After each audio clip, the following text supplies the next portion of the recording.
আমার বাচ্চা না একদম খেতে চায় না, খুব স্বাভাবিক। বাচ্চাকে আপনি এক খাবার বারবার দিলে সে কিন্তু কিছুতেই খেতে চাবে না। চলেন আজকে আপনাদের সাথে খুবই মজাদার এবং খুবই সহজে হয়ে যায় এরকম দুইটা রেসিপি শেয়ার করি, যেগুলো বাচ্চাদেরকে দিলে কিছুটা হলেও বাচ্চারা খেতে ইচ্ছুক হবে। তো প্রথমেই আমি যেটা বানাচ্ছি সেটা হচ্ছে পাস্তা। এই পাস্তাটাতে আমি কিন্তু আলু দিয়ে দিয়েছি, চাইলে আপনারা এখানে আরও সবজি অ্যাড করতে পারেন।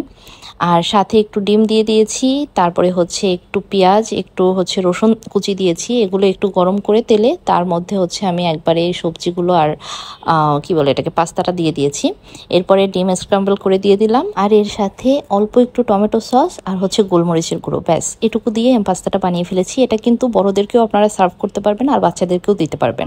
এবারে চলেন ফ্রাইড রাইসের রেসিপিটা আপনাদের সাথে শেয়ার করি। এটা কিন্তু রান্না করা অনেক বেশি সহজ, আপনাকে কোনো রকম ঝামেলা করতে হবে না। কারণ এটার জন্য আমি হচ্ছে ভাতটা আগে প্রিপেয়ার করি না, একবারই হচ্ছে আমি রান্না করি যেভাবে পোলাও রান্না করে আসলে। তো এটাকে আমি ফ্রাইড রাইস একটা নাম দিয়ে দিয়েছি, কারণ বাচ্চারা তো আসলে অত ভালো করে আপনার বুঝতে পারবে না যে আপনি রেস্টুরেন্ট স্টাইলে রান্না করলেন নাকি নিজের মতো রান্না করলেন। ওদের জাস্ট একটু মুখরোচক খাবারের দরকার হয়, একটু দেখতে সুন্দর, এই ধরনের একটু খাবার পেলে তখন ওরা একটু খেতে ইচ্ছুক হয় আর কি।